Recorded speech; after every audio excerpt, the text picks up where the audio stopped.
This conference will now be recorded. Okay. My name is Farooq Nizami. I will be conducting the seminar. तो ये जो topic है ये आजकल बहुत ही रेलेवेंट है और इसके ऊपर हम लोग बात करेंगे which is fundamental of cyber security. अच्छा, ये इसलिए भी इम्पोर्टेंट है आजकल क्योंकि वो अभी जो इंडो पाक पाक कॉन्फ्लिक्ट था उसके अंदर इसने बहुत इंपॉर्टेंट रोल प्ले किया है। तो इसकी एक्सपर्टीज़ जो है उसकी डिमांड डे बाय डे बढ़ती जा रही है। तो हम लोग ये देखना चाहते हैं कि इसमें कौन कौन सी चीज़ें जो है इन्वॉल्व हैं। तो ये 1 घंटे का लेक्चर है, तो इसके अंदर आपको काफ़ी चीज़ों का अंदाज़ा होगा कि साइबर सिक्योरिटी की दुनिया किस तरफ जा रही है। तो लेट्स स्टार्ट।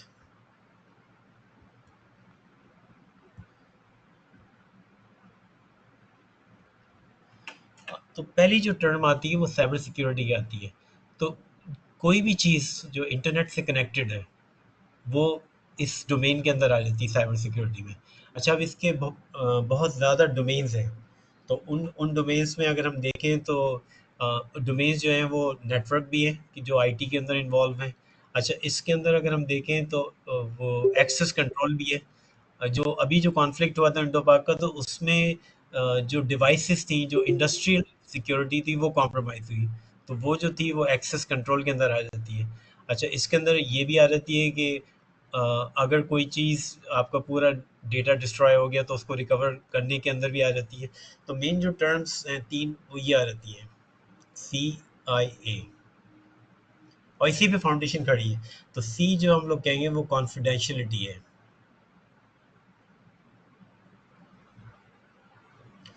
यानी चीज़ें जो हैं वो किसी को नज़र नहीं आए, जो भी इंफॉर्मेशन है वो आपकी जो है हिडन रहे। अच्छा, आई जो है वो इंटेग्रिटी है। इंटेग्रिटी मतलब है कि जो भी मैसेज जा रहा है,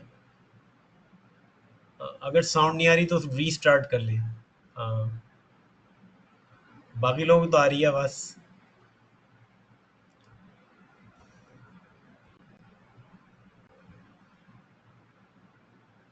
ओके, ठीक है। तो अगर किसी का साउंड इशू है तो बस वो अपनी डिवाइस को रीस्टार्ट करें। अच्छा, इंटेग्रिटी जो है वो ये कहते हैं कि जो चीज़ें आपने भेजी है वो चेंज नहीं हो। यानी जिस तरह से भेजी है और जिस पैकेट में भेजी है वो ऐसी पहुंचे। और जो आखिरी चीज़ है वो हम लोग कॉन्फिडेंशियलिटी, इंटेग्रिटी और फिर अवेलेबिलिटी आ जाती है। यानी हर चीज़ अवेलेबल रहे, जैसे आप बैंक के एटीएम चल रहे हैं वो चलते रहने चाहिए। तो ये सारी चीज़ें मिलके जो है आपको एक ऐसा नेटवर्क क्रिएट करना है जिसमें आपकी चीज़ें कॉम्प्रोमाइज़ भी नहीं हो, इंटेग्रिटी भी रहे, यानी वो चीज़ चेंज भी नहीं हो और अवेलेबल भी हो ऑल द टाइम जो है। तो ये है एक्चुअली। और यहाँ पर जो मेन टर्म अगर देखें तो इंटरनेट कनेक्टेड। तो अगर हम इंटरनेट से निकाल देंगे तो फिर ये साइबर सिक्योरिटी डोमेन में नहीं आएगा। और इसमें जो दूसरी टर्म बहुत इंपॉर्टेंट है वो अनऑथराइज्ड है।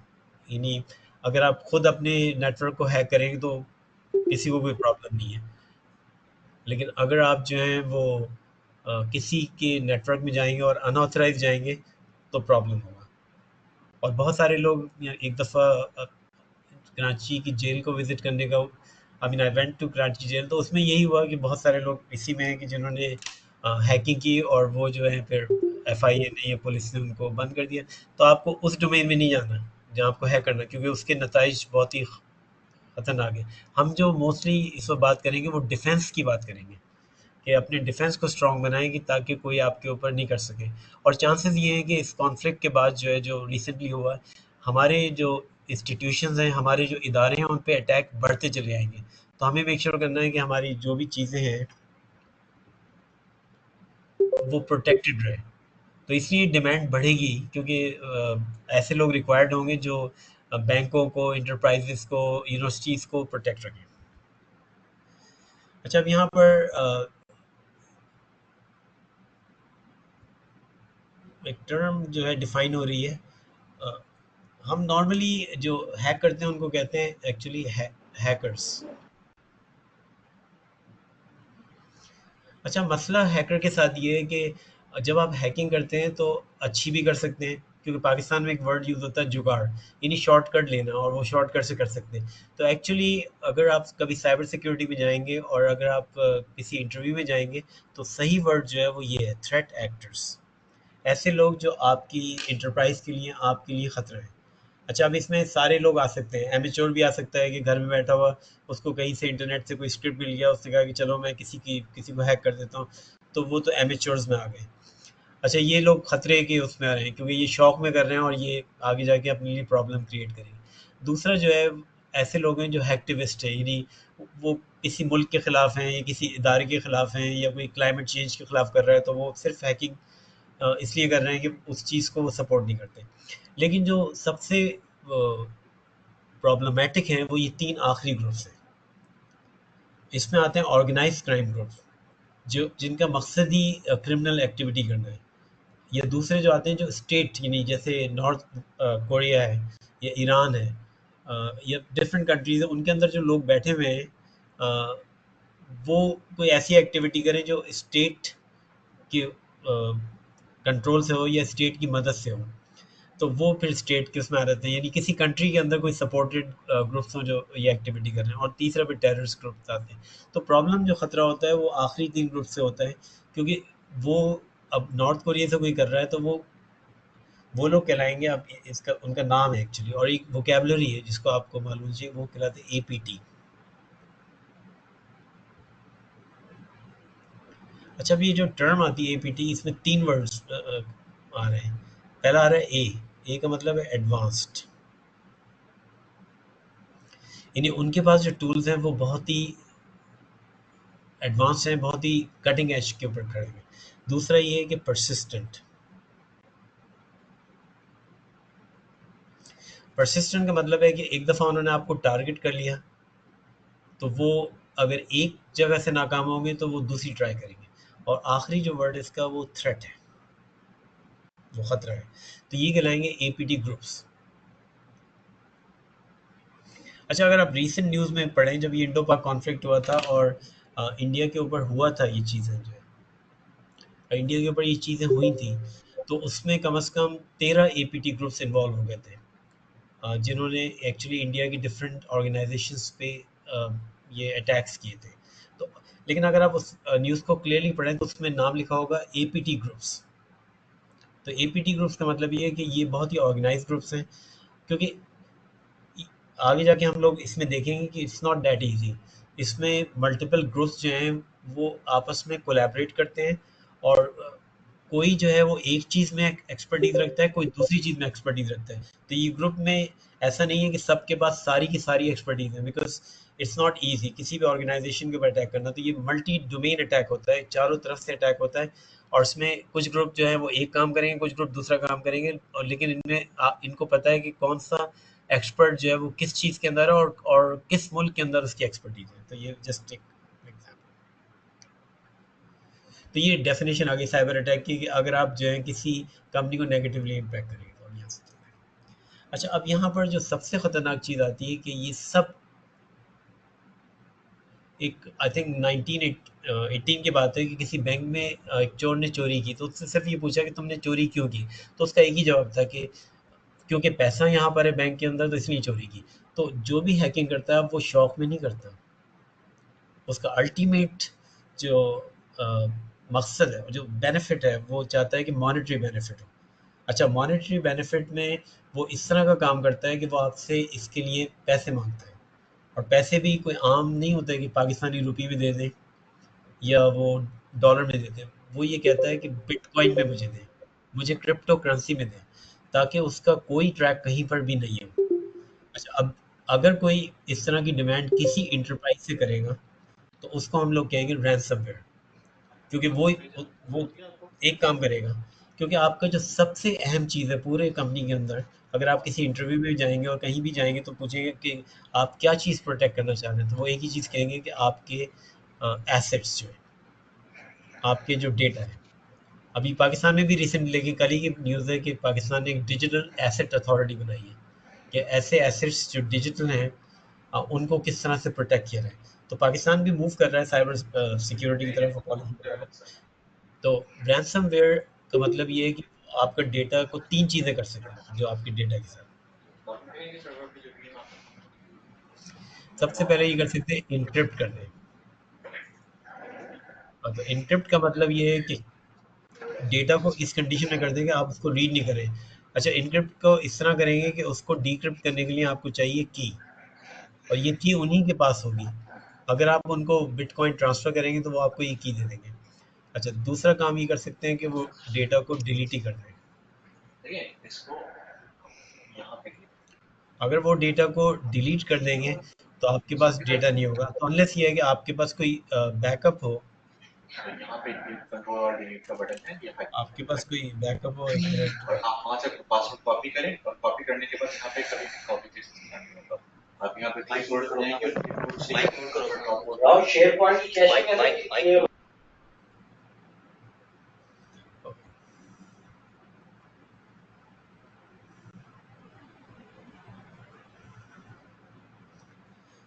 हाँ, तो एक्चुअली वो डिलीट कर देंगे। तो अनलेस ये है कि आपके पास बैकअप हो। तो साइबर सिक्योरिटी में एक अहम टर्म होती है कि आपके पास हर चीज़ का बैकअप होना चाहिए, क्योंकि अगर उन्होंने डिलीट कर दिया, अगर उन्होंने इंटरप्ट कर दिया, तो you should be able to recover. अच्छा, थर्ड जो इसमें टर्म आ रही है, और ये टर्म भी बहुत इंपॉर्टेंट है, वो है एक्सफिल्ट्रेट। इसका मतलब है कि वो डेटा की कॉपी बना लेंगे, और वो डेटा को एक इंटरनेट का ख़ास पोर्शन है which is called dark net, जिस तक पहुंचने का रास्ता कोई आम ब्राउज़र नहीं है, उसका एक ब्राउज़र कहलाता है टॉर। तो टॉर के ज़रिए आप इस डार्क इंटरनेट के उस हिस्से में पहुंचते हैं जहाँ ये सारे क्राइम्स कमिट हो रहे होते हैं, जहाँ ये लोग आपस में बातें कर रहे होते हैं, जहाँ ये डेटा को सेल कर रहे होते हैं। ओके, तो ये तो यहाँ पर आ गया। तो अब मसला ये है कि हर कंपनी अब बचना चाहती है इस किस्म के अटैक से। अच्छा, ये अटैक हो चुका है भाई कराची में, केईसी से उन्होंने सारा डेटा जो है वो ले लिया था, ये सिटीजन्स का सारे बिल्स ले लिए थे, और उन्होंने फिर मांगे होंगे 15-20 करोड़ रुपए, लेकिन दिए ही नहीं इन लोगों ने।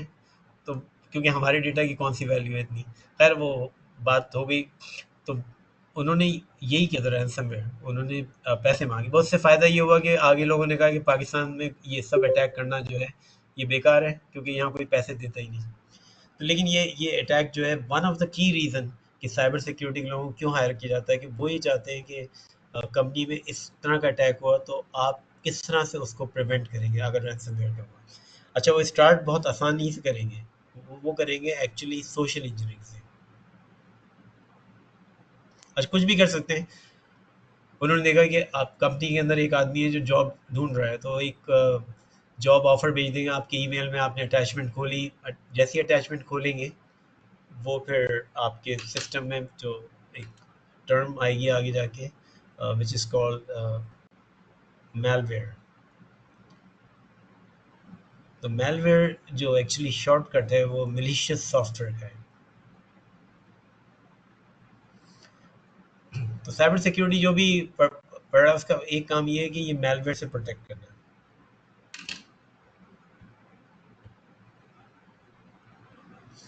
अच्छा, मेन टारगेट जो है हमारा वो नेटवर्क से। तो नेटवर्क में ये होता है कि क्योंकि हमारा जो भी घर में सिस्टम है सब इंटरकनेक्टेड है, आपका फ़ोन भी कनेक्टेड है, आपकी डिवाइसेस भी कनेक्टेड है। तो उनका टारगेट ये है कि अगर नेटवर्क में हम किसी एक डिवाइस पे किसी तरह से भी पहुंच जाए, तो फिर हम पूरे नेटवर्क को कैप्चर कर लेंगे। तो फर्ज करें अगर एक डिवाइस जो है वो कॉम्प्रोमाइज़ हो गई, कोई भी डिवाइस हो, जिस डिवाइस के अंदर मेलवेयर आ गया है उसको हम कहेंगे बॉट। और अगर उस डिवाइस इस बॉट की वजह से उसने, क्योंकि बॉट ही कहता मैं अकेला नहीं रह सकता, मुझे और भी लोग चाहिए, तो वो फिर जितने भी नेटवर्क में और डिवाइसेस होंगी उनको बना देगा बॉट। तो ये बन गया बॉट नेट। अच्छा, अब बॉट नेट को चला रहा होगा कोई एपीटी ग्रुप। तो अब ये एपीटी ग्रुप जहाँ भी उसको अटैक करना है वो अपना टारगेट पे जूम करेगा, और सारे अपने जो बॉट नेट्स हैं उनको ये एडवाइस करेगा कि वो इस पर्टिकुलर टाइम के ऊपर जो भी उसको अटैक करना है, जिसको डेटा कॉपी करना है, डिलीट करना है, तो वो उसको कर जाएगा। तो इसके लिए बेसिकली जो स्टडी करने की ज़रूरत है वो आपके वल्नरेबिलिटी स्कैनर्स है। अच्छा, वल्नरेबिलिटी जो है सबसे इम्पोर्टेंट वर्ड है कि एक्चुअली आपकी कमज़ोरी कहाँ है। तो जो आपकी वीकनेस है उसको कहते हैं वल्नरेबिलिटी। तो अगर फ़र्ज़ करें हमारे नेटवर्क पे एक भी कंप्यूटर वल्नरेबल है, तो ये जो एपीटी ग्रुप है ये उसी वल्नरेबल को, जो सबसे, वो ह्यूमन भी हो सकता है, कि उसने पासवर्ड रखा हुआ है 1234, तो खैर वो भी हो जाएगा। तो वो स्कैनर को रन करके वो ये मालूम करेगा कि कहाँ पर आपकी वीकनेस। फॉर एग्जाम्पल आपके घर में इंटरनेट राउटर है, उस पर एक लिनक्स चल रही है, लिनक्स का पुराना ऑपरेटिंग सिस्टम चल रहा है, तो उसको ये पता होगा कि ये पुराना ऑपरेटिंग सिस्टम है, मैं इसको हैक करके एक दफ़ा मैं इस राउटर को कंट्रोल कर लूँ जो ये इंटरनेट से कनेक्ट हो रहा है, तो मैं पूरे नेटवर्क को किसी तरह से अपने कंट्रोल में लेके आ जाऊँगा। तो एक्चुअली फिर आपको आना चाहिए कोई ना कोई टूल। अब यहाँ टूल डिफाइन किए हुए हैं, जैसे एक एन मैप है जो मोस्ट पॉपुलर है, फ्री है, ओपन सोर्स है, सुपर स्कैन है। तो जब आप ये रन करते हैं तो इनके ज़रिए आप जो है वो मालूम कर सकते हैं कि कौन कौन सी डिवाइसेस जो हैं वो चल रही हैं। और एक और टर्मिनोलॉजी जो बहुत इंपॉर्टेंट होती है वो कहलाती है एक्टिव पोर्ट। क्योंकि जब हमारा कंप्यूटर चल रहा होता है,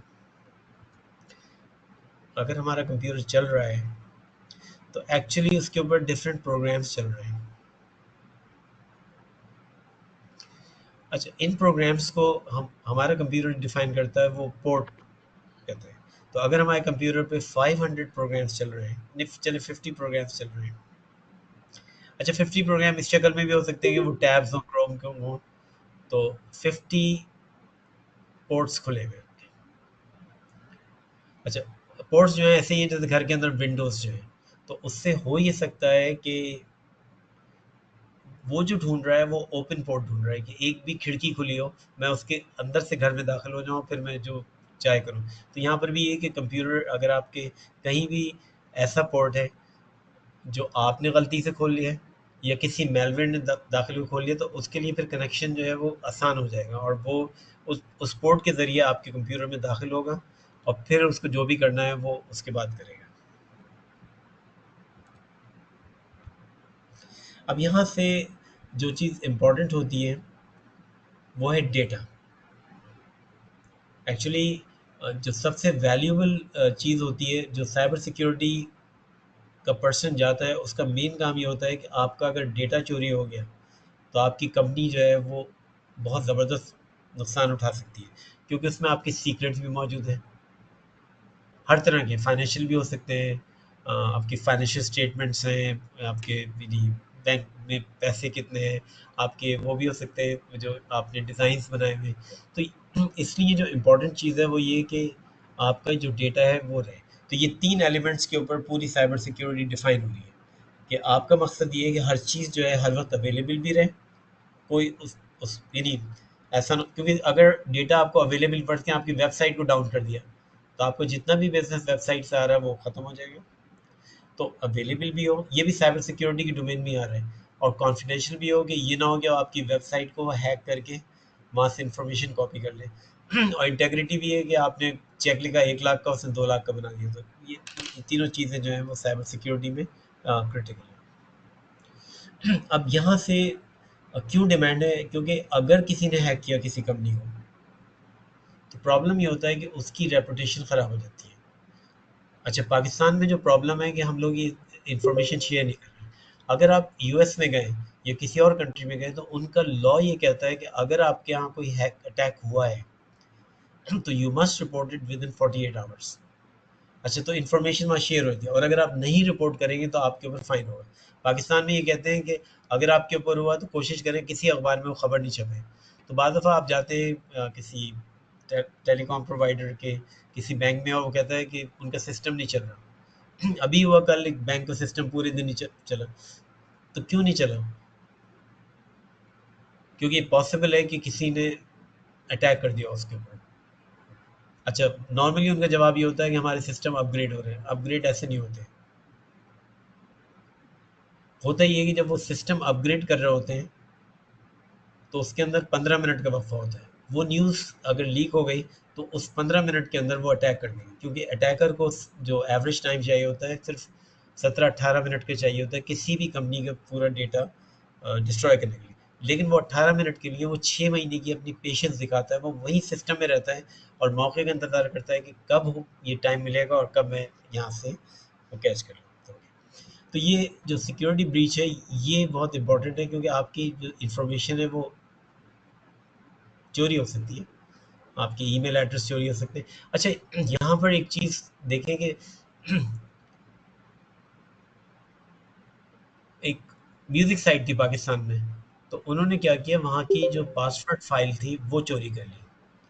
अच्छा, कुछ और नहीं लिया वहाँ से, तो लोग भी हैरत हुई कि वो पाकिस्तान की थी कोई म्यूज़िक साइट हुई। अच्छा, उनका पर्पज़ ये था कि अगर उन्हें यूज़र नेम और पासवर्ड मिल गए, तो उनको उस साइट से तो कुछ नहीं चाहिए था। अब वो ये करेंगे कि डिफरेंट बैंकों में जाएँगे और ये यूज़र नेम और पासवर्ड ट्राई करेंगे। अच्छा, कुछ लोग जो प्रॉब्लम होते हैं वो ये होते हैं कि वो सेम पासवर्ड रखते हैं, और ये सबसे ख़तरनाक चीज़ है कि अगर आपका यूज़र नेम और पासवर्ड एक हुआ, तो वो जो फ़ाइल चोरी हुई थी, वो इसीलिए हुई थी कि 10% लोग ऐसे होंगे कि जो सेम पासवर्ड रखेंगे, तो वो लग जाते हैं। और ये जो थेफ्ट है, ये कहलाती है क्रेडेंशियल। क्रेडेंशियल का मतलब है यूज़र नेम और पासवर्ड, और ये कहलाती है स्टफिंग। स्टफिंग का मतलब है टेस्ट करना उसको। तो वो ये करते हैं कि या तो वो कहीं से चोरी कर लेंगे ये पासवर्ड, यूज़र नेम फ़ाइल, क्योंकि एक साइट है, वहाँ पर सारी वो फाइलें पड़ी हुई हैं, तो वहाँ पर आप चाहें तो अपना पासवर्ड डाल सकते हैं, और वो चेक करके आपको ये बताएगा कि ये पासवर्ड जो है ऑलरेडी मौजूद है इंटरनेट के ऊपर कहीं ना कहीं। अच्छा, अब यहाँ से हम लोग चलते हैं कि प्रोसेस उनका क्या होगा, क्योंकि जो टर्म आ रही है और जो इम्पोर्टेंट है वो यहाँ पर आ रही है कि आपको इस चीज़ से बचाना है, एक्सफिल्ट्रेशन से। क्योंकि एक्सफिल्ट्रेशन का मतलब है कि जो आपका कॉम्प्रोमाइज होस्ट है, यानी जो बॉट बन गया है, उसका डेटा जो है वो निकल के और इंटरनेट के इंफ्रास्ट्रक्चर वहाँ चला गया, और फिर वो चाहे तो इंटरनेट पे रिलीज़ कर दे, चाहे तो वो रैंसमवेयर आपसे पैसे मांग ले। अच्छा, अब ये ज़रूरी नहीं है कि जो हैकर है उसको सब कुछ समझ में आता है। अगर हम डार्क नेट पे जाए तो हर चीज़ बिक रही है। फ़र्ज़ करें आपको किसी का ईमेल हैक करना है, तो आप तो खरीद सकते हैं $40 में, वो आपको बेच देगा ट्रिक। अच्छा, आप एक चीज़ को एग्ज़ामिन करें कि इस साल की सबसे बड़ी साइबर क्राइम यूनिवर्सिटी जो लोगों को टीच कर रही थी कि ईमेल किस तरह हैक करें, वो कहाँ पर थी और किस मुल्क में होगी। और उसमें 3 कंट्रीज़ इन्वॉल्व हुए, जिन्होंने उन 29 लोगों को पकड़ा मुख्तलिफ शहरों से, क्योंकि वो टीच कर रहे थे कि आप किस तरह से ईमेल हैक करें, और वो क्राइम कमिट कर रहे थे। तो वो थी पाकिस्तान में, और ये इसी हफ्ते उन्होंने लाहौर में, मुल्तान के अंदर कम से कम 29 लोगों को पकड़ा है।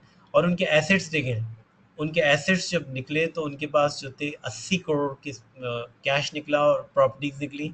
दुबई में उनकी थी, उनके पास मोस्ट एक्सपेंसिव कार थी, लैम्बोर्गिनी। और वो ये कर रहे थे कि सिर्फ वो बेच रहे थे ये सारी चीज़ें, और ये कह रहे थे कि हम ऐसी तरकीब बताएंगे जो किसी को दुनिया में नहीं मालूम। अगर वो यही चीज़ सही तरीके को यूज़ कर लेते तो हम कहीं और होते।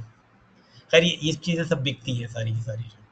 तो उसका टाइटल दिया था उन्होंने cyber crime university, and it exist in Lahore. अच्छा, अब यहाँ पर जो सबसे इम्पोर्टेंट एक सवाल आपसे कभी भी कोई पूछे कि सबसे बड़ा थ्रेट कहाँ से आएगा, क्या वो बाहर से आएगा या अंदर से आएगा, तो उसका जो सही जवाब है वो है इंटरनल। क्योंकि अगर बाहर से भी कोई आएगा तो वो बाहर से अटैक नहीं करेगा, क्योंकि बाहर से तो हम रोक देंगे उसका आराम से। लेकिन अगर वो अटैक जो है वो इंटरनल आया आपके उसके अंदर, तो वो एक्चुअली आपके नेटवर्क में दाखिल होगा, आपके अंदर मिल जाएगा, और उसके बाद अटैक करेगा। तो हमें जो एक्चुअली जो पुराना स्ट्रक्चर था वो इस तरह का था। फर्ज करें आपका ये नेटवर्क है, और फिर ये आपका इंटरनेट आ गया, तो हम ये कहते थे सारे जो इंटरनेट के ऊपर हैं, तो आपका एक तो ये नेटवर्क आ गया आपका, और ये जो है आपका इंटरनेट आ गया। अब प्रॉब्लम था, ये अनट्रस्टेड है। आपने कहा इंटरनेट तो बहुत ही पता नहीं कौन कौन लोग हैं, और नेटवर्क जो है वो ट्रस्टेड है। और यहाँ पर आप कोई डिवाइस लगा दिया, आपने कहा मैं फायरवॉल लगाया तो। अच्छा, फायरवॉल का मतलब ये है कि क्योंकि फ़ाइल जो है वो एक साथ नहीं चलती, फ़ाइल जो है वो एक्चुअली पैकेट्स की शक्ल में चलती है, पैकेट पैकेट पैकेट। और फायरवॉल का काम ये है कि अच्छे packet, bad packet, bad packet को मना कर देगा, अच्छे पैकेट को जाने देगा। लेकिन जो हैकर होगा वो एक्चुअली बुरा बन के नहीं आएगा, वो तो अच्छा ही बन के आएगा। तो वो आपको डिसीव करेगा और नेटवर्क के अंदर दाखिल होकर किसी को भी बॉट बना देगा और फिर पूरे बॉट को बॉटनेट बना देगा और फिर बॉटनेट को कोई एपीटी ग्रुप जो है वो बाहर से कंट्रोल कर रहा होगा, क्योंकि एपीटी ग्रुप कभी भी डायरेक्ट अटैक नहीं करेगा, क्योंकि वो अपनी आइडेंटिटी क्यों वो करे, वो तो यूज़ करेगा। हाँ, तो ये अब लेकिन प्रॉब्लम ये हो गया, इसका मतलब ये हो गया कि आपका जो ये इंटरनल था ये भी अनट्रस्टेड हो गया, तो यहाँ से प्रॉब्लम शुरू हुआ। तो अब ये था कि एक्चुअली सब बड़ा प्रॉब्लम ये है कि अगर वो आपके उसमें दाखिल हो गया है और आपको पता भी नहीं है और आपकी सारी चीज़ें चोरी हो रही हैं, आपको क्या पता आपके फ़ोन के अंदर कोई आ गया मेलवेयर और वो आपकी सारी इन्फॉर्मेशन कॉपी करके दूसरों को भेज रहे हैं। आपके किसी दोस्त ने कहा कि मैं लैपटॉप पे यूएसबी लगाया था, यूएसबी लगाई, सारी आपकी कॉपी हो गई। पाकिस्तान के अंदर एक केस देखा कि एक यूनिवर्सिटी की लाइब्रेरी थी, वहाँ इस पे झगड़ा हो रहा था कि उसने व्हाट्सएप हैक कर लिया। प्रॉब्लम, वो कहा मैं पुलिस में रिपोर्ट करूँगा, लेकिन उनका कॉम्प्रोमाइज़ किस चीज़ पे हुआ? उनका कॉम्प्रोमाइज़ इस चीज़ पे हुआ कि बस अगर आप ये चीज़ मुझे भी सिखा दोगे तो केस ख़त्म। तो उसने उसको व्हाट्सएप हैक करना सिखा दिया, सारी लड़ाई ख़त्म हो गई। तो प्रॉब्लम यहाँ पर हो रहा है कि हम जो है वो हैकिंग करने में कोशिश कर रहे हैं, जबकि हमें डिफेंडर बनना है एक्चुअली। अच्छा, अब यहाँ से जो सबसे बड़ा प्रॉब्लम शुरू हुआ है वो वेक्टर से। अच्छा, वेक्टर जो कहते हैं, वेक्टर का मतलब है डायरेक्शंस।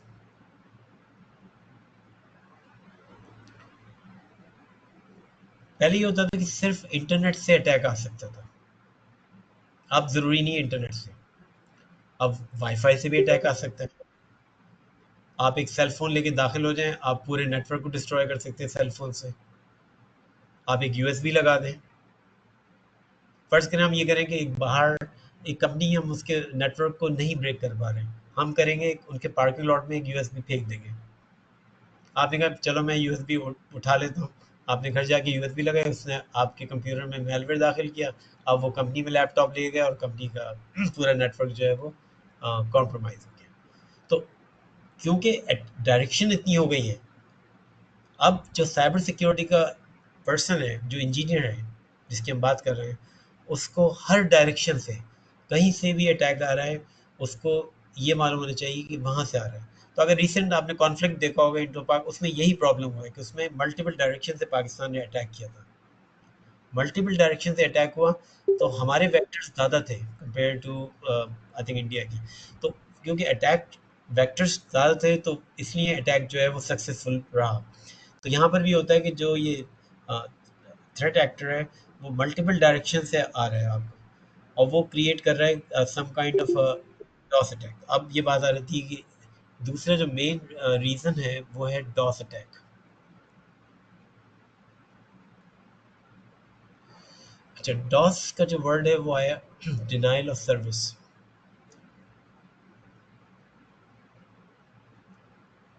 यानी अगर कोई कंप्यूटर चल रहा है तो उसको अगर हम बंद कर देंगे तो वो डिनाइल ऑफ सर्विस। अच्छा, उसके लिए हम ये करेंगे कि ये जो जितने बॉट्स हैं ये साइमल्टेनियसली इस कंप्यूटर पे अटैक करेंगे, तो जब अटैक होगा तो ये जो अल्टीमेटली ये कंप्यूटर जो है वो अपनी सर्विस देना बंद करेगा। तो ये जो अटैक है ये डिनाइल ऑफ सर्विस है, और अगर ये मल्टीपल डायरेक्शन से आ रहा है तो ये कहलाएगा डिस्ट्रीब्यूटेड।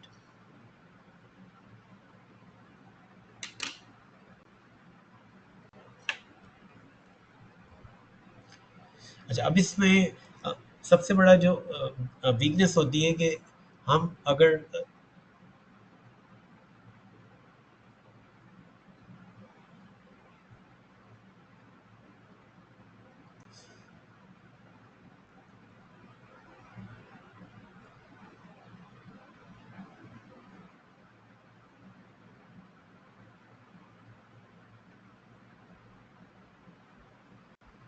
क्वेश्चन क्लियर नहीं हो रहा, क्वेश्चन ये था कि नेटवर्क से पहले एक चीज़ बता रहे थे कि आपने वो बताई नहीं कि पहले ऐसा होता था और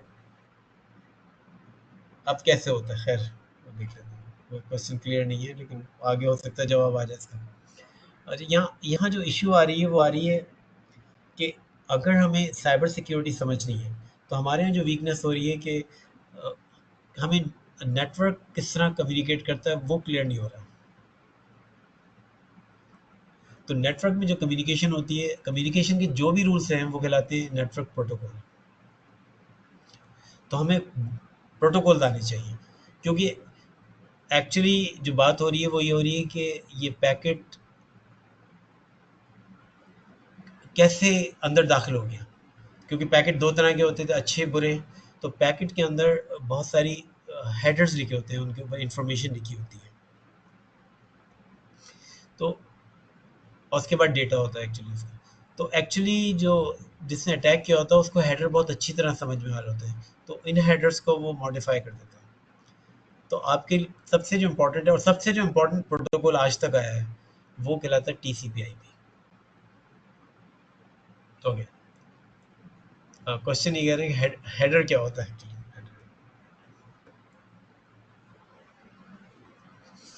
अच्छा, अब फर्ज करें एक लेटर लिख रहे हैं, लेटर के ऊपर हम एनवेलप लगाएंगे, उस पर एड्रेस लिखते हैं। या आप ईमेल लिख रहे हैं तो ईमेल के शुरू में लगाते हैं आप टू फ्रॉम। तो क्योंकि आप वो चीज़ लगाते हैं तो वो हेडर कहलाता है आपका।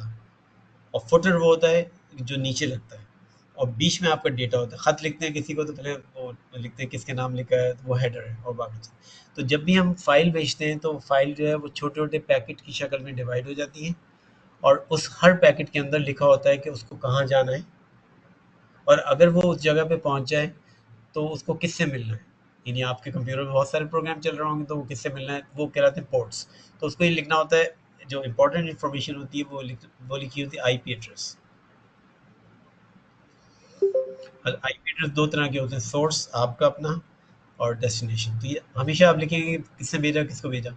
दूसरी इंपॉर्टेंट एड्रेस इसके अंदर होता है वो पोर्ट, कि अगर उस एड्रेस पे पहुंच गया, किसने भेजा है, किस प्रोग्राम ने भेजा है और किसको भेजा है। तो ये चीज़ें आप अगर आपको क्लियरली समझ में आ रहा है TCP/IP, तो आपको साइबर सिक्योरिटी समझ में आने लगेगी कि एक्चुअली जो है वो कैसे मॉडिफाई करना है पैकेट्स को। तो ये टर्म्स जो है यहाँ पर डिफाइन हो रही है, TCP एंड UDP, ये दो इंपॉर्टेंट है।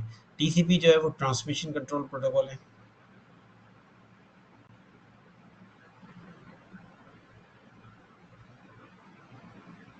अच्छा, एक वर्ड क्वेश्चन आ रहा है, OSI लेयर्स। अच्छा, जो ये पूरी नेटवर्किंग तो उसको उसमें दो मॉडल्स आए, बहुत इंपॉर्टेंट थे, सालों से चल रहे हैं। एक तो OSI मॉडल था और हमेशा पढ़ाया जाता है, एक कहलाता है TCP/IP मॉडल।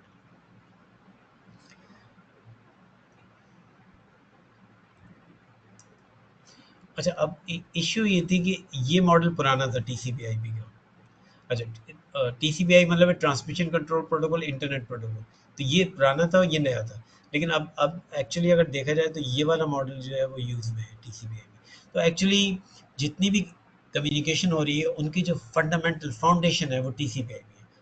तो अगर आप साइबर सिक्योरिटी में आ रहे हैं और आप कहें कि मुझे TCP/IP नहीं आता है, तो वो एक प्रॉब्लम है, क्योंकि TCP/IP जो है वही इंटरनेट पे चल रहा है, और जो इंटरनेट की पूरी फाउंडेशन TCP/IP पे खड़ी है, और आप कहें कि मुझे TCP/IP नहीं पढ़ना, तो आपको वो आना तो चाहिए TCP/IP, की उसी पे तो खड़ी हुई है। उसमें जब भी हम किसी से बात करते हैं अपने कंप्यूटर से, फ़ोन पे, किसी चीज़ से भी दूसरे में, तो दो तरीके से बात करते हैं, TCP और UDP। TCP कहता है कि रिलायबल होनी चाहिए, यानी जो मैंने भेजा है वो उसको दूसरी साइट को मिलना चाहिए।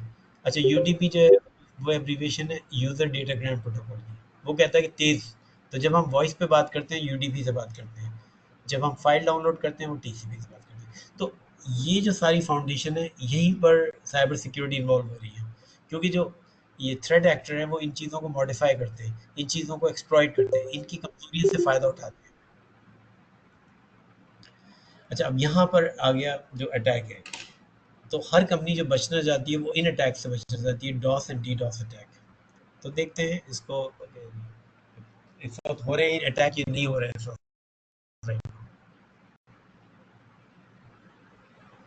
इस वक्त लाइव जा रहे हैं कि क्या इस वक्त राइट ना हो रहे हैं अटैक, इसी ये लाइव मैप जा रहा है। अब ये नंबर देखें कितने हैं, 702 अटैक्स ऑन दिस डे, और अभी भी हो रहे हैं अटैक्स, राइट ना हो रहे हैं अटैक्स। तो क्या कंपनियों को नहीं चाहिए होगा कि कोई इनको बचाए। अभी यूनाइटेड स्टेट टू थाईलैंड हो रहे हैं, वहाँ टर्की से हो रहे हैं, उधर से हो रहे हैं अटैक कहीं, और ये सारी लाइव रिपोर्ट जो है इस वक्त लाइव ऑन द मैप चल रही है। और top targeted countries Ethiopia, Nepal, Indonesia, Magnolia, Vietnam. और जो इंडस्ट्रीज हैं एजुकेशन, गवर्नमेंट, टेलीकम्युनिकेशन, तो ये अटैक तो चल रहे हैं। और एक अटैक है मेलवेयर का। मेलवेयर का मतलब मिलीशियस सॉफ्टवेयर के वो सॉफ्टवेयर इंस्टॉल करने की कोशिश करें। दूसरा जो है फिशिंग। फिशिंग का मतलब ये है कि आपकी ईमेल के अंदर कोई ऐसी अटैचमेंट भेज रहे हैं जिसको आप खोल के मेलवेयर को अपने कंप्यूटर में दाखिल कर लेंगे। तीसरा जो है एक्सप्लॉइट, यानी आप कोई कमजोरी है जिसको वो एक्सप्लॉइट कर रहे हैं। ये तो एक लाइव मैप था जो दिखा दिया। एक और मैप भी होगा, उसमें भी देख लेते हैं।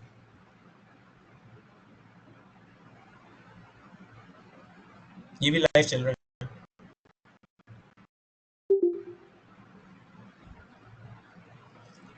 इसलिए साइबर सिक्योरिटी इंजीनियर्स चाहिए। अब ये अटैक चल रहा है और ये पाकिस्तान का बता रहे हैं कि 47 मोस्ट अटैक कंट्री है। ये आज की सिचुएशन है और यहाँ पर डिफरेंट टाइप के अटैक्स हो रहे हैं पाकिस्तान के अंदर इस वक्त। तो क्या पाकिस्तान को नहीं चाहिए, क्योंकि इन अटैक्स को रोकना है, क्योंकि ये आपका डेटा चोरी कर लेते हैं, आपकी मेरी इंफॉर्मेशन स्टील कर लेते हैं, उससे फ़ायदा भी उठाते हैं।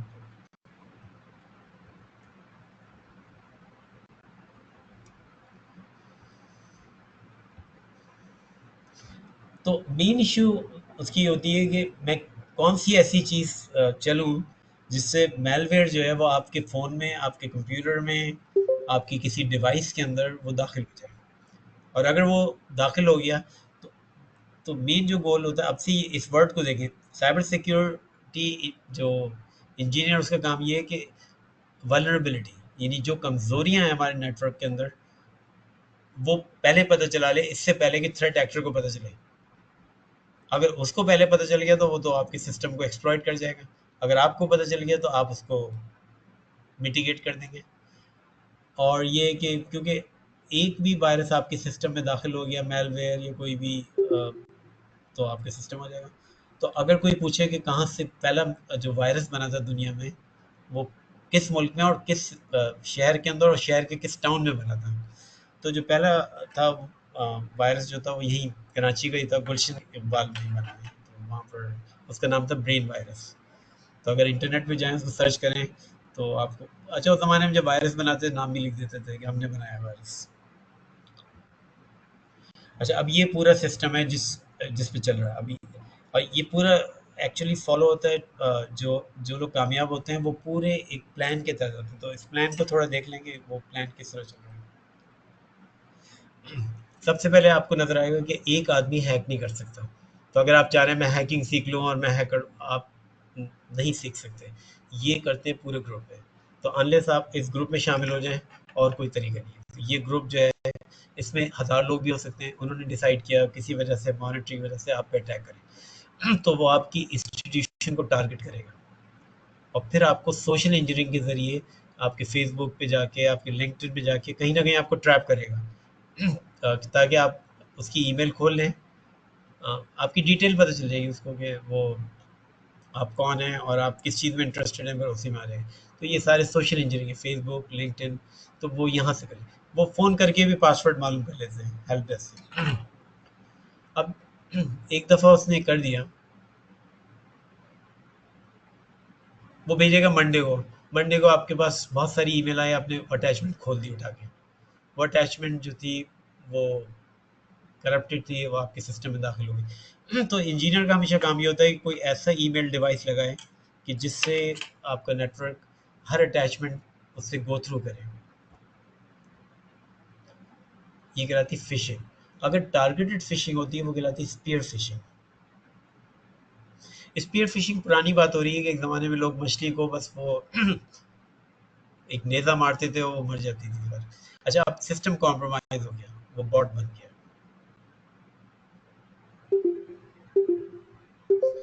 अच्छा, बॉट ने फिर काम किया कि यहाँ से सिर्फ वो ट्रांसफ़र हुआ और फिर पूरे नेटवर्क को बना दिया बॉट नेट। अब आपका पूरा नेटवर्क ही कॉम्प्रोमाइज़ कर दिया उसने।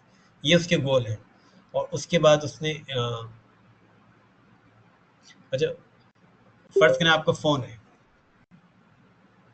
अगर हम किसी तरह से आपके फ़ोन में एक छोटा वायरस, मैलवेयर कुछ भी दाखिल कर दें,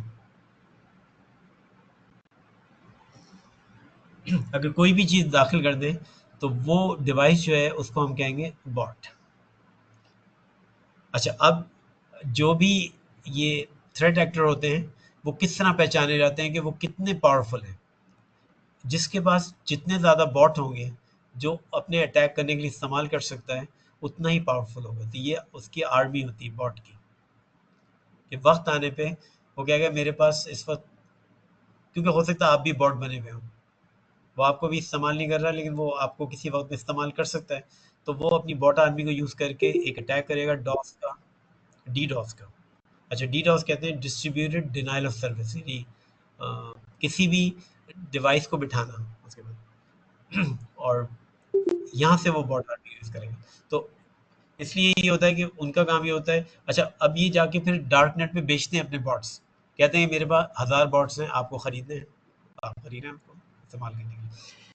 खैर, उसका बेसिक पर्पज़ ये होता है कि वो डेटा को आपके यहाँ से एक्सट्रैक्ट करेगा और वो एपीटी ग्रुप पहुँचा देगा। अब उसके बदले में वो पैसे माँगे, उसके बदले में किसी को बेच दें, ये उसका काम है। तो ये खैर ये तो एक सिस्टम है जिसको वो फॉलो करते हैं। अब हम आ रहे थे एक्चुअली उनकी टैक्टिक पे। तो उनकी टैक्टिक का एक नाम है और अब वो आपको समझना अल्टीमेटली बहुत ज़रूरी है कि वो किस तरह से करती हैं, क्योंकि ये एक प्लान्ड है, आप ऐसे नहीं कर सकते। और इसमें ये है कि कुछ चीज़ें आप करेंगे और कुछ चीज़ें कोई और करेगा। ये नहीं हो सकता कि नंबर वन, अकेला आदमी तो कुछ नहीं कर सकता, इवन द ग्रुप कुछ नहीं कर सकता। उनको मल्टीपल ग्रुप से मिलना होता है, कुछ चीज़ें खरीदनी होती है, कुछ चीज़ें ये करनी होती है। एक पूरा एक प्लान अटैक है और ये कहाँ से करते हैं और कर सकते हैं। अच्छा, वो पूरे एक प्रोसेस से चलते हैं, उस प्रोसेस को कहते हैं मिट्रे, ATTNCK और ये टैक्टिक कहलाती है। अभी लॉस वेगस में एक MGM का अटैक हुआ, वो 10 दिन तक बंद रहा, मिलियंस ऑफ डॉलर के लॉस। तो उन्होंने बिल्कुल स्टेप यही फॉलो किए। उन्होंने रिकॉनेसेंस की, उन्होंने एक्सेस लिया, उन्होंने लेटरल मूवमेंट की। लेटरल मूवमेंट का मतलब है कि वो एक दफ़ा एक कंप्यूटर पे आ गए तो पूरे नेटवर्क में मूव कर दिया।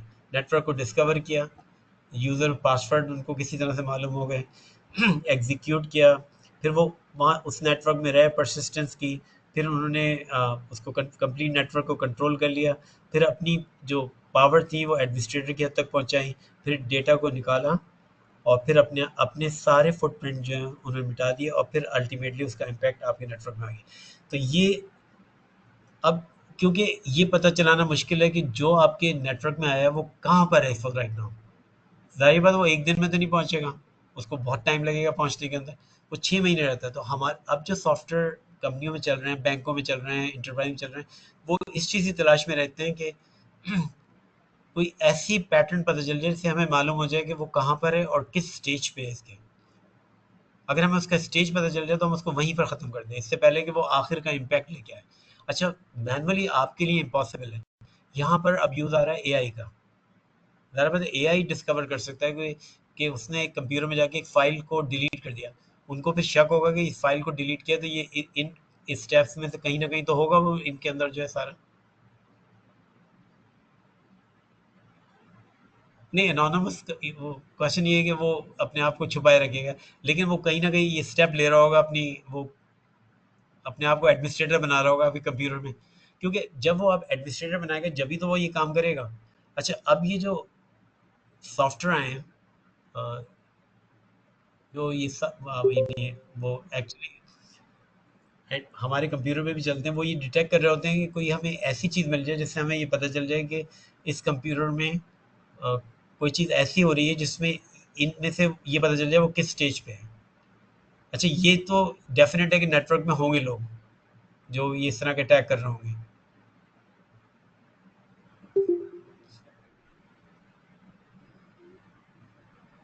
हाँ, फुटप्रिंट तो आखिर में वो रिमूव करेगा, अभी तो मूव कर रहा होगा सारा चीज़। अच्छा, अब यहाँ पर ये आते हैं, बहुत सारे लोग कहते हैं कि हमें हैकिंग सिखा दें। अच्छा, अब ये पूरा प्रोसेस है जिसके तहत वो चल रहा है। अब ये स्टेप बाय स्टेप है। उसने इनिशियल आया, फिर एग्जीक्यूट किया, फिर वहाँ परसिस्टेंट रहा, फिर उसने अपनी प्रिविलेज बढ़ाई, फिर अपने आप को छुपाया, फिर पासवर्ड लिए, फिर डिस्कवर किया, फिर नेटवर्क में मूव किया, फिर उसने आखिर में डेटा कलेक्ट कर लिया। अच्छा, ये कहलाता है TTP। टैक्टिक्स हैं, उसकी फिर टेक्निक्स हैं। ये टैक्टिक्स है उसकी जो वो चलेगा, उसकी फिर ये टेक्निक्स हैं और फिर इनके प्रोसीजर हैं एग्जैक्ट। अच्छा फ़र्ज़ करें आपने एक चीज़ सीख ली इसके अंदर से, आपने कहा मैंने ये सीख लिया किसी से, क्या फ़र्क पड़ा? प्रॉब्लम ये है कि ये 133 चीज़ें हैं, तो क्या आप 133 चीज़ें सीखेंगे? क्योंकि ये कल को कोई और सी अभी तो ये टेक्नीक यूज़ कर रहा है, कल कोई हो सकता है कोई नई टेक्नीक आ जाए, कोई नया प्रोसीजर आ जाए, वो फिर क्या करेंगे? तो हमें इसलिए डिफेंसिव साइड पे रहना है, जहाँ हमें इन सॉफ्टवेयर को समझना है, क्योंकि ये सॉफ्टवेयर जो हैं, वो एक्चुअली इन्हीं टेक्नीक्स को देख रहे हैं कि इनमें से कौन-सी चीज़ वो चल रहा है, और अगर वो पता चला लेते हैं, वो ये कहेंगे कि इस वक़्त जो है वो डिफेंस एविएशन मोड में चला गया है और वो टेक्नीक यूज़ कर रहा है, फ़र्ज़ करें वो कहेगा ये टेक्नीक यूज़ कर रहा है प्रोसेस इंजेक्शन की। ये हम नहीं मालूम कर सकते। सी एआई ने दोनों तरफ काम आसान किया है। एआई ने उनको भी बहुत तरकीबें नई सिखा दी हैं और एआई ने हमें भी सिखा दी हैं कि हम किस तरह से डिटेक्ट करें। तो अब ये देखें इनिशियल एक्सेस की जो मोस्ट पॉपुलर है वो ये 9 टेक्निक्स हैं।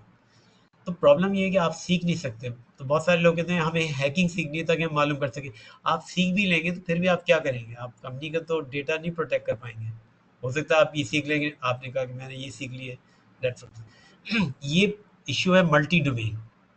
वो 5-6 चीज़ों से चल रहा है और उन चीज़ों के पैटर्न से आपको मिलाने से पता चलेगा, क्योंकि एआई जो है it's good for pattern detection. तो हमें जो है 5-6 सॉफ्टवेयर यूज़ करके अंदाज़ा लगाना है कि नेटवर्क को किस तरह से हम लोग प्रोटेक्ट करें। खैर ये एक टेक्निक बता दी जो इस वक्त सारे सॉफ्टवेयर यूज़ करते हैं और उसका नाम है मिट्रे, MITRA, और इसको ये भी कह सकते हैं किल चेन।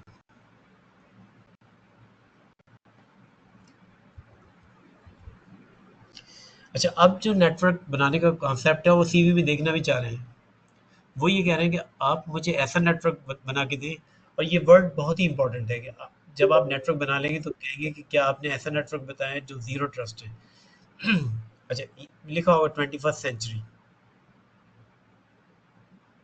अच्छा, है क्या ये ज़ीरो ट्रस्ट? ज़ीरो ट्रस्ट कह रहा है कि डू नॉट ट्रस्ट एनीवन।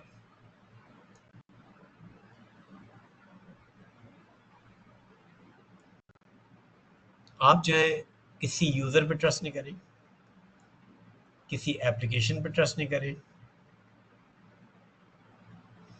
किसी डिवाइस पे ट्रस्ट नहीं करें। Always verify. तो ऐसे लोगों की डिमांड हो रही है कि जो ये कह सके कि हम जो अपना नेटवर्क बनाएंगे वो ज़ीरो ट्रस्ट बनाएंगे। तो ये इसलिए ये जस्ट एक वर्ड बताना था कि हाँ ये ज़ीरो ट्रस्ट जो है वो आ गया। तो अब ये होता है कि अगर आप इंजीनियर बनेंगे तो आपका जो बेसिक काम होगा वो ये होगा कि अ, अगर मल्टीपल डायरेक्शन से अटैक आ रहा है तो आप उसको मिनिमाइज़ कर सकते, ख़त्म नहीं कर सकते, मिनिमाइज़ कर सकते। अपने सिस्टम्स को रेगुलर पैच करें, कॉन्फ़िगरेशन बिल्कुल सही रखें, क्योंकि अगर आपने एक चीज़ मिसकॉन्फ़िगर की आपको प्रॉब्लम होगा।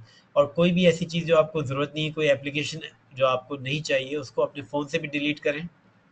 फ़र्ज़ करें आप घर से बाहर निकले, तो आपने क्यों ब्लूटूथ उसको ऑन किया हुआ है, वाईफ़ाई को, या वाईफ़ाई है ही नहीं बाहर, या ब्लूटूथ क्यों ऑन किया है? क्योंकि कोई भी वाईफ़ाई का स्कैन करके आपके फ़ोन को पहचान लेगा। तो ऐसी चीज़ बंद कर दें कि वो ब्लूटूथ से आपसे कनेक्ट हो जाए, वाईफ़ाई से कनेक्ट हो जाए। तो उसका इसके लिए अब जितनी भी कंपनीज़ हैं वो एक्चुअली चला रही हैं 2 चीज़ें। एक वो चलाती है सिम। अच्छा, सिम जो बेसिकली एब्रिविएशन है security, information and event management. तो हमारा काम ये है कि सारी इंफॉर्मेशन हर कंप्यूटर से, हर डिवाइस से, हर यूज़र से जमा करके उनको एनालाइज़ करके ये डिटेक्ट करें कि कोई हमारे नेटवर्क को हैक करने की कोशिश तो नहीं कर रहा। और वो सिर्फ़ ये सॉफ्टवेयर कर सकता है, सिम। क्योंकि ये हर चीज़ को रियलाइज़ करेगा और फिर आपको ये इन्फॉर्म करेगा कि ये इंसिडेंट मुझे लग रहा है। अच्छा, जब वो इंसिडेंट हो जाएगा तो आपको फिर रिएक्ट करना पड़ेगा कि इंसिडेंट को कैसे रिएक्ट करें, जो ये कहलाते हैं ब्रीचेस। तो इसमें ये होता है कि जो पाकिस्तान में कंपनियां हैं वो ये कहलाते हैं सॉक। तो वो हायर कर रही है सिक्योरिटी एनालिस्ट। अगर आप रिसेंट भी देखें ऐड जो है एक गवर्नमेंट के किसी इदारे का आया था, तो वो सारे एनालिस्ट हायर कर रहे हैं। तो आजकल जो डिमांड है वो एनालिस्ट की है। और ऐसे लोग जो इस तरह के इंसिडेंट हो उनको इन्फॉर्म रिस्पॉन्ड कर सकें। अभी देखें हॉस्पिटल में जब पेशेंट आते हैं और इमरजेंसी में आते हैं तो वो देख लेते हैं कौन सा पेशेंट सीरियस है, उसको पहले रिस्पॉन्ड करते हैं। तो आप में ये एबिलिटी होनी चाहिए कि अगर सिक्योरिटी कोई ब्रीच हुई है तो कौन सा इंपॉर्टेंट इवेंट है और कौन सा नहीं है, तो उसके अंदर आप देख लें सारा जो उसके अंदर। और इसके लिए अब पूरे ये टेक्निक यूज़ करती है थ्रेट इंटेलिजेंस। एक तो ये होता है रिएक्टिव कि जब हुआ तो आपने देख लिया उसको, उस वक्त तो वो डैमेज करके चला जाएगा। तो क्यों ना हम प्रोएक्टिव देखें कि कोई थ्रेट एग्जिस्ट करता है हमारे उसमें या नहीं, और फिर हम जो है वो रिस्क को मिटिगेट करें। अब से रिस्क जो है वो जो वर्ड है जिसको हर कंपनी ढूंढ रही होती है कि ऐसे लोग जो रिस्क हुए, क्योंकि रिस्क जो है आता है वल्नरेबिलिटी से, वीकनेस से, फिर उसका इम्पैक्ट जो होता है और उसकी प्रोबेबिलिटी कितनी है कि कोई आपके इसको एक्सप्लॉइट करेगा। फर्स्ट अगर वल्नरेबिलिटी प्रोबेबिलिटी जीरो है तो कोई फर्क नहीं पड़ता, जीरो ही हो जाएगा। लेकिन प्रॉब्लम ये है कि अगर आपके पास वीकनेस है और उसको प्रोबेबिलिटी ऑफ एक्सप्लॉइट है, कोई इसको एक्सप्लॉइट कर सकता है बाहर से, और अगर वो एक्सप्लॉइट कर जाए, फर्ज किया वो बेकार सा कंप्यूटर, उसको कोई नेटवर्क इम्पैक्ट नहीं होगा, फर्ज किया इम्पैक्ट भी जीरो हो जाए तो रिस्क तो जीरो है। तो हमारा काम ये है कि रिस्क को ख़त्म करना और हमें थ्रेट को वक्त से पहले आइडेंटिफाई करना होता है। तो इसलिए ये जो टीटीपी अभी दिखाया था, ये वर्ड बहुत इंपॉर्टेंट है, क्योंकि ये कह रहा था कि उसकी टैक्टिक देखें हैकर की, फिर उसकी टेक्निक देखें वो कौन सी टेक्निक इस्तेमाल कर रहा था और क्या प्रोसीजर कर रहा है, और क्या उस प्रोसीजर में कोई हम स्टेप देख सकते हैं या नहीं देख सकते। अच्छा, ये सारी चीज़ें आसान हो गई क्योंकि आजकल सारे सॉफ्टवेयर आ गए हैं, वो आपके बिहाफ ही काम कर रहे हैं। हमारा तो काम ये है कि हम सॉफ्टवेयर को किसी तरह से इस्तेमाल करके और हम ये चीज़ें जो हैं वो कर लें, क्योंकि वल्नरेबिलिटी हो सकती है कि अनऑथराइज आपके कंप्यूटर में एक्सेस कर ले। अच्छा, क्योंकि आपने पैच नहीं किया। पाकिस्तान तो इसके लिए एक तरह की जन्नत है, क्योंकि सारे जो पुराने सिस्टम चल रहे हैं विंडोज 10 उनके पैच भी नहीं है, सब कुछ नहीं है, तो वो हैकर को आराम से मिल जाते हैं। और मिटिगेट आपका काम ये है कि अगर कोई सिस्टम ऐसा है जो नहीं है पैच्ड, तो हमारा काम ये है कि हम उन सिस्टम्स को लेटेस्ट अपडेट चलाएं, और यही एक तरीका है रोकने का। क्योंकि अगर आपने पैच नहीं किया तो इंटरनेट पे उसकी वल्नरेबिलिटी सबको पता होगी कि सी हैकर आके देखेगा कि कौन कौन से सिस्टम चल रहे हैं, फिर वो देखेगा ये विंडोज 10 चल रहा है। अच्छा, फिर इंटरनेट भी आके देखेगा विंडोज 10 में क्या कमजोरी है, वो कमजोरी देख के उसका वो तलाश करेगा एक्सप्लॉइट, फिर वो एक्सप्लॉइट आपके यहाँ नेटवर्क पे लाएगा, उसी कंप्यूटर को एक्सप्लॉइट करेगा, उस कंप्यूटर पे अपने आप को एडमिनिस्ट्रेटर बनाएगा, फिर वैसे एडमिनिस्ट्रेटर बन के वो दूसरे कंप्यूटर को अपने कंट्रोल में करने की कोशिश करेगा, फिर वो उस कंप्यूटर तक पहुंच जाएगा जो आपका क्राउन ज्वेल है, जहाँ पर आपका सारा डेटा मौजूद है, और उस डेटा को या तो इनक्रिप्ट करेगा, डिलीट करेगा, या निकाल के ले जाएगा सारा। अच्छा, ये सारा काम जो है वो यूज़र नेम और पासवर्ड से शुरू होता है। तो ये जो फील्ड आ रही है वो कहलाती है आईएम, आइडेंटिटी एंड, और ये बहुत बड़ी फील्ड है जिसमें एक्सपर्ट बहुत required, identity and access management. ऐसे लोग जो आपकी पूरी नेटवर्क में आइडेंटिटी को कंट्रोल करते हैं। तो ये इस वक्त सबसे अहम फील्ड है साइबर सिक्योरिटी की, आईएम। और इसका जो दूसरा वर्जन है वो कहलाता है पैम, प्रिविलेज एक्सेस मैनेजमेंट। इसके लिए आपको चाहिए मल्टी फैक्टर ऑथेंटिकेशन के, आपके जैसे आपने लॉगिन किया वो आपके मैसेज भेज देता है फ़ोन पे के वहाँ कोड कोड जो है वो टाइप करें आपका। तो यहाँ से हम फिर फायरवॉल इम्प्लीमेंट कर सकते हैं, इंट्रूजन डिटेक्शन सिस्टम और एंड पॉइंट। मेन चीज़ है आपके हर कंप्यूटर पे प्रोटेक्शन होनी चाहिए, some kind of a endpoint और फायरवॉल। और ये चीज़ें तो आपको रिक्वायर है कि हाँ, फायरवॉल का मतलब ये है कि आपको फायरवॉल इम्प्लीमेंट करना चाहिए। आपका ये नेटवर्क है, पूरा नेटवर्क है, तो आप एक फायरवॉल लगाएंगे। और आजकल जो फायरवॉल लग रही है वो कहलाती है नेक्स्ट जनरेशन, क्योंकि वो बहुत सारी चीज़ें चेक कर रही हैं। फ़र्ज़ करें आपने टाइप किया www.cisco.com, तो हमारा काम ये है कि पहले हम चेक करें कि cisco.com सही वेबसाइट है ही नहीं, क्योंकि अगर यूज़र चला गया cisco.com तक तो हो सकता है वहाँ से वायरस डाउनलोड कर लें। तो जितनी भी कंपनीज़ हैं वो पहले चेक करती हैं कि जो, क्योंकि यहाँ ये फर्स्ट लेयर है कि आपने जो जिस वेबसाइट पे जाने की कोशिश कर रहे हैं क्या वो कॉम्प्रोमाइज़ है या सही है। तो इनके पास एक फ़ीड आती है which is called threat feed, उससे चेक करते हैं कि कौन-कौन से जो यूआरएल्स हैं वो प्रॉब्लमैटिक है, कौन से आईपी एड्रेसेस हैं जो प्रॉब्लमैटिक हैं दुनिया में। तो उस फ़ीड का फ़ायदा उठा के आपको रोक लेते हैं, क्योंकि अगर आप पहुँच गए तो वहाँ से आ जाएगी।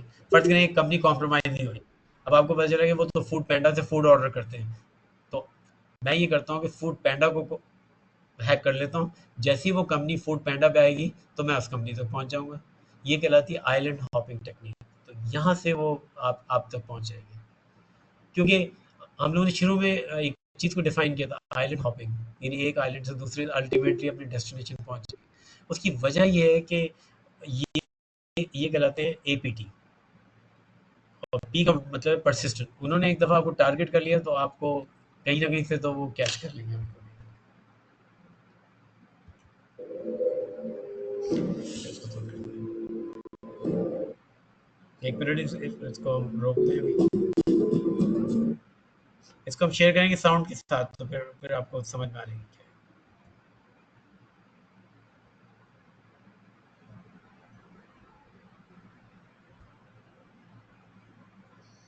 अब ये शेयरिंग थोड़ी देर ऑफ होगी, फिर ये ऑन हो जाएगी।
खैर सी ये तो एग्जाम्पल थी।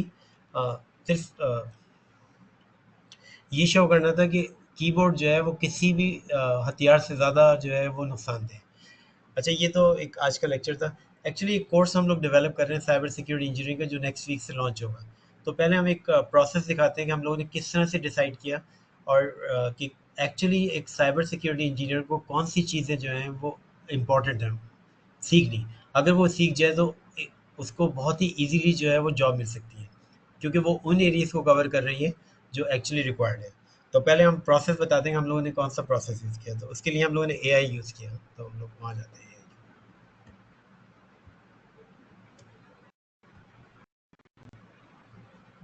तो उसमें हम लोगों ने यूज़ किया गूगल जेमिनी,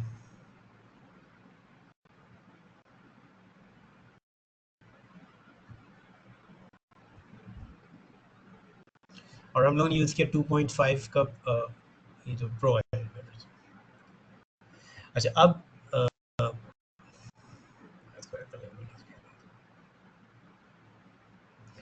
तो एक्चुअली जो क्वेश्चन था कि एक आउटलाइन हम लोगों को क्रिएट करनी थी, cyber security course for beginner. अच्छा, अब उसमें ये था कि ऐसी आउटलाइन बननी चाहिए जो एम्प्लॉयबिलिटी फोकस्ड हो।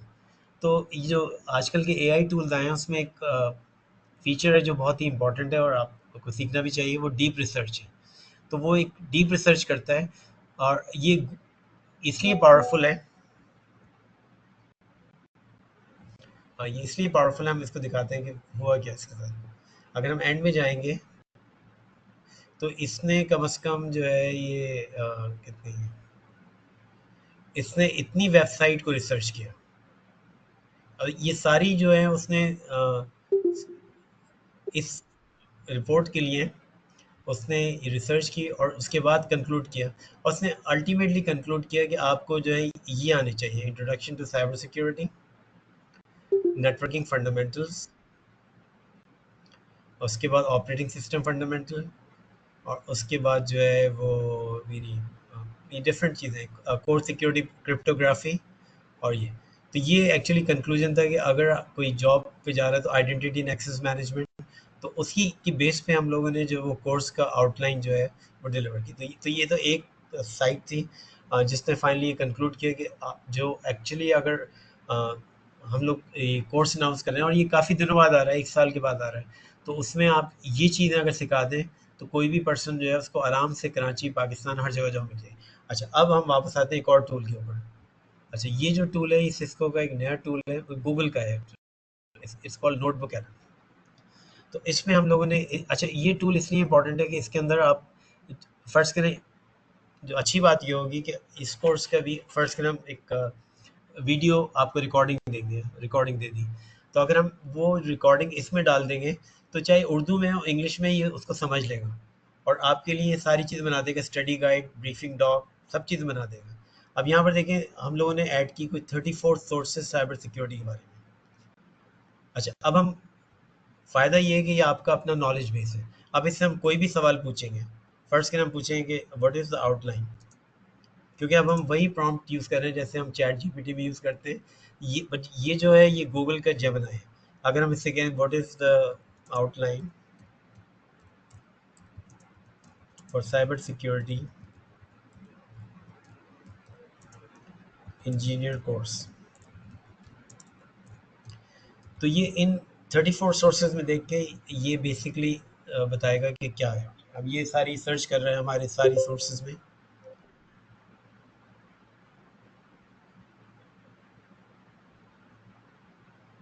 अच्छा, तो उसने इन्हीं में सोर्सेज में देख के उसने ये बता दिया कि एक्चुअली उसकी जो आउटलाइन है वो इंट्रोडक्शन टू साइबर सिक्योरिटी। अच्छा, ये जो आउटलाइन बनी है ये उसी रिसर्च से बनी है कि जिसमें ये डिटरमिन किया गया कि पाकिस्तान बाहर जो है अगर कोई हायर करेगा तो वो किन चीज़ों को देख के हायर करे, तो वो ये समझ रहे हैं कि ये चीज़ें जो हैं आपको आनी चाहिए: operating system security, cryptography, network security, vulnerability assessment, identity access management, incident response, cloud security fund. तो ये 10-11 मॉड्यूल्स हैं जो आपको आने चाहिए सारे। अच्छा, इसने ये भी बता दिया कि जो हमारी सोर्स है कहाँ से उसने निकाली है। अब हम इससे पूछते हैं कि what is the salary and titles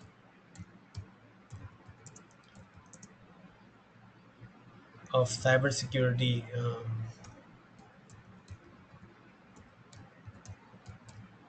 professional. अब फिर सोचेगा।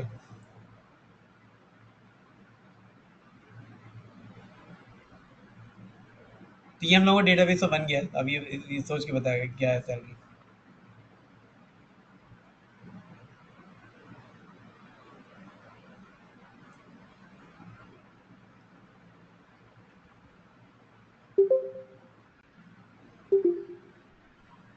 थोड़ा टाइम लग रहा है लेकिन वो बता देगा,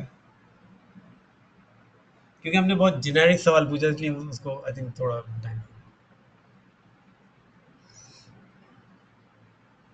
ये सर, सही बेसिकली जो आंसर आया है कि आप ये टाइटल जा सकते हैं: cyber security analyst, security engineer, network security engineer. अच्छा, अब हम पूछेंगे what are the top companies in Pakistan. तो ये एआई का फ़ायदा है कि एक्चुअली जो है आप इन लेकिन अब यहाँ पर जो नोटबुक एलएम में हमने काम किया, पहले हमने सारी सोर्सेज जमा कर ली। अच्छा, ये सोर्स फर्ज करें हम यहाँ कहें सोर्स में जाएँ, तो हम कोई भी सोर्स को ऐड कर सकते हैं यहाँ पर। फर्ज करें हम यहाँ पर ये तो फर्ज करें आपने यूट्यूब पे कोई अच्छा वीडियो देखा तो यहाँ पे सोर्सेज को ऐड किया जा सकता है। फर्ज करें हम कहें ऐड, तो ये हमसे कहेगा कि अपलोड सोर्स करें, और ये काफ़ी चीज़ें आपको बता रहा है एक्चुअली ऐड करने के लिए। आप ये ऐड, तो हम एक्चुअली पीडीएफ भी लोड कर सकते हैं, हम एक्चुअली इसी यूट्यूब का वीडियो भी लोड कर सकते हैं, website, Google slide, Google doc, सब कुछ ऐड कर सकते हैं। तो ये तो पॉसिबल है। अच्छा, अब टॉप कंपनीज इन पाकिस्तान।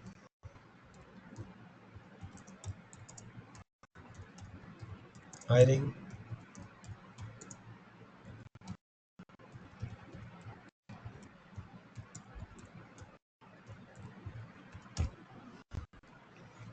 तो ये हमारा अपना चैट जीपीटी है जिसमें हमने खुद ही अपनी सोर्सेज जमा की हुई हैं और हम हर सवाल का जवाब दे सकते हैं। हम सोर्सेज बढ़ा भी सकते थे, हमें फिर और ज़्यादा जवाब मिल जाएंगे। तो बेस्ड इसने सारी रिसर्च करके हमें ये बताया कि एक्चुअली पाकिस्तान में जो मेन कंपनीज हायर कर रही हैं, और ये इनको रिक्वायर्ड है सिस्टम लिमिटेड, 10 पर्ल्स है, ट्रिलियम है, एब्रिक्स है, vapor V M, E V M. और ये नहीं कि उसने ऐसे निकाली, उसने सोर्स भी बताई कि सोर्स नंबर 39 से निकाला है। F5 से कितनी कंपनीज हैं जो साइबर सिक्योरिटी के लोग हायर कर रही हैं। बैंक्स हायर कर रहे हैं, टेलीकॉम, आईटी कंसल्टेंट, और ये सब करंट इंफॉर्मेशन है। Major cities like Karachi, Islamabad. अच्छा, अगर हम सैलरी ट्रेंड भी देखें तो सैलरी ट्रेंड भी बता रहा है एक्चुअली कि यूएस में क्या है और पाकिस्तान में भी क्या है। इवन यूएस में सारी सैलरी स्ट्रक्चर दिखा रहा है, पाकिस्तान की भी दिखा रहा है, अच्छी खासी सैलरीज हैं। अगर आप एक्सपीरियंस है तो आपको मिल सकते हैं पैसे बहुत ज़्यादा। अच्छा, अच्छा फ़ायदा ये साइबर सिक्योरिटी में इवन 0 to 1 ईयर एक्सपीरियंस भी काउंट हो जाता है, जो जो और किसी इंडस्ट्री में काउंट नहीं होता, क्योंकि एक्सपर्ट मिल नहीं रहे हैं सारे जो हैं, तो वो तो शॉर्टेज है सारी यहाँ। तो हम लोग की कोर्स लॉन्च करने का रीज़न ये था कि जब हम लोगों ने ये सारी रिसर्च की तो हमें अंदाज़ा हुआ कि कौन से टॉपिक्स जो हैं वो रेलेवेंट हैं। और वो हम लोगों ने एक्चुअली ऐसे नहीं किया, हम लोगों ने बाकायदा वो सारा प्रोसेस आपको दिखा दिया कि हम लोग गए गूगल उसमें डीप सर्च के अंदर। अच्छा, डीप सर्च में सबसे अच्छा जेमिनी टूल है, क्योंकि गूगल के पास जितनी इन्फॉर्मेशन है वो कहीं नहीं होगी सारी। अच्छा, अब दूसरा जो था, फिर हम लोगों ने ये अपना एक सॉफ्टवेयर जो जिसकी ऐप भी आ गई, नोटबुक एलएम। तो उसके अंदर आप अपना जो डेटाबेस है वो बिल्ड कर सकते हैं। इवन हम लोग की वीडियो भी इसमें डाल के और उसको लर्न कर सकते हैं। तो और इसका जो सबसे बड़ा फ़ायदा है कि अगर हम सेटिंग में जाएँ तो हम इसकी आउटपुट लैंग्वेज देखते हैं, आउटपुट लैंग्वेज की। तो सबसे अच्छी बात ये है कि अगर हम इसमें जाएँगे,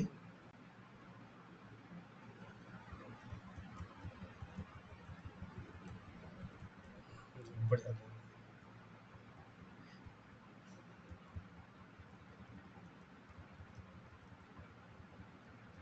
हमें कहीं न कहीं जो नज़र आएगी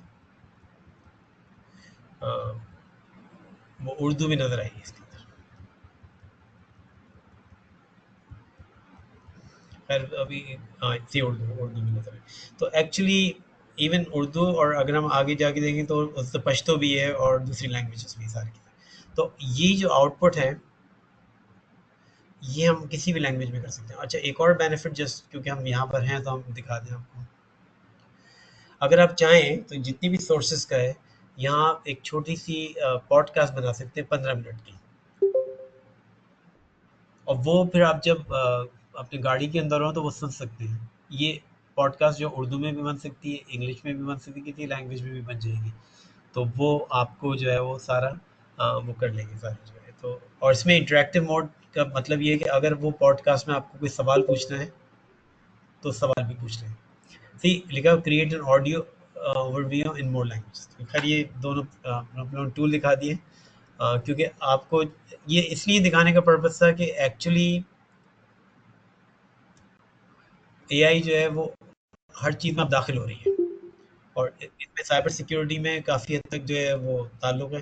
अच्छा, जॉब मार्केट जो है वो ग्रो कर रही है, और अगर हम ग्राफ भी देखेंगे, इसको दिखा दें, ये कोर्स ऑनलाइन ही है, और इसके अंदर हम लोग वो सारे टूल दिखा देंगे जो डिफरेंट उसके अंदर मौजूद होगी। ये टाइम पर होगा, थर्सडे की बात हो रही है, ये एक दिन का कोर्स है। तो इसमें डिमांड जो है वो साइबर सिक्योरिटी में, और अगर आप क्लाउड भी सीख लें साइमल्टेनियसली तो you are the top person. तो ये जो है आपकी बात। अच्छा, अब ये सारे डोमेन्स हैं, अगर हम आउटलाइन देखें तो हम मोस्ट डोमेन जो है कवर कर रहे हैं इसके अंदर। अच्छा, बहुत सारे लोग हैकिंग में जाना चाहते हैं, वो सिर्फ एक छोटा सा डोमेन है इसका पूरा, सिर्फ यहाँ लिखा होगा पेनिट्रेशन टेस्टिंग, यहाँ पे लिखा होगा ये। लेकिन एक्चुअली ये बहुत बड़ा एरिया है डोमेन जो है, जो जिसमें हमें नज़र आ रहा है कि थ्रेट इंटेलिजेंस मालूम होनी चाहिए।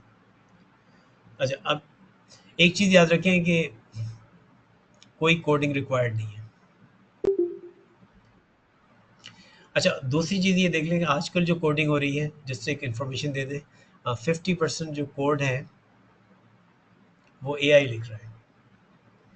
तीसरी चीज़ ये बता दें कि आज से 2 साल बाद everybody will be a programmer, क्योंकि प्रोग्रामर जो है विल बी प्रोग्रामर। क्योंकि आज हम लोग एक एआई का भी कोर्स ला रहे हैं, ये अभी जो टूल दिखा रहे थे नोटबुक एलएम और जेमिनी, एक्चुअली इसका सही यूज़ लोगों को नहीं आता। तो हम लोग एक एआई लिटरेसी का भी कोर्स, जनरल एआई स्पेशलिस्ट का कोर्स बनाया है, ताकि हम ये दिखा दें कि ये सब चीज़ें बहुत आसान है और एआई को यूज़ करते हुए आप बहुत आगे बढ़ सकते हैं। अच्छा, यहाँ से एक्चुअली शुरू होती है कि एक्चुअली आपको फंडामेंटल ऑफ नेटवर्किंग आनी चाहिए, वहाँ से आप मूव करेंगे साइबर सिक्योरिटी इंजीनियर स्पेशलिस्ट में और ये एनालिस्ट के ऊपर, और अल्टीमेटली आप जाएंगे मैनेजर पोस्ट पे। अच्छा, प्रोग्रामिंग भी साइड आ सकती है, यहाँ से भी शुरू कर सकते हैं आप, लेकिन आप ज़रूरी नहीं कि आप प्रोग्रामिंग से शुरू करें, आप तो यहाँ से शुरू कर रहे हैं कि फंडामेंटल ऑफ नेटवर्क और ये, और आप यहाँ भी जा सकते हैं और आगे जाके फिर कंसल्टेंट भी बन सकते हैं, और हम लोग बेसिकली इसको टारगेट कर रहे हैं। और ये बेसिकली अगर हम जॉब भी देखें तो जॉब यही आ रही है, नेटवर्क सिक्योरिटी की जॉब्स आपको रिक्वायर्ड है, risk management and vulnerability assessment. अच्छा, लगता है कि पाकिस्तान में ये होता है कि जब वो पढ़ाते हैं वो उसमें यूनिवर्सिटीज़ के अंदर, तो मैथ पढ़ाना शुरू कर देते हैं। मैथ को इसमें कोई ताल्लुक नहीं है कहीं भी, क्योंकि एल्गोरिदम सब बने हुए हैं। तो हम ये क्योंकि उनको सिखानी चाहिए जो एक्चुअली जो जॉब के टाइटल्स में आ रहा है कि वल्नरेबिलिटी असेसमेंट, अच्छा आपकी कोर सिक्योरिटी, और ये टाइटल है। अच्छा, अब 2 सिक्योरिटीज़ आ रही हैं, ऑफेंसिव एंड डिफेंसिव। हम लोगों का जो टारगेट है वो डिफेंसिव है एक्चुअली, ये डिफेंसिव की साइड का। अच्छा, अगर आपको ऑफेंसिव में जाना भी है तो you have to move from this direction to the offensive security. यहाँ पर आप ये सारी जॉब्स ले सकते हैं, फायरवॉल की, सॉक की, सब। तो ये बेसिकली जो एक्चुअली हमारा जो कोर्स है वो ये है, आउटलाइन।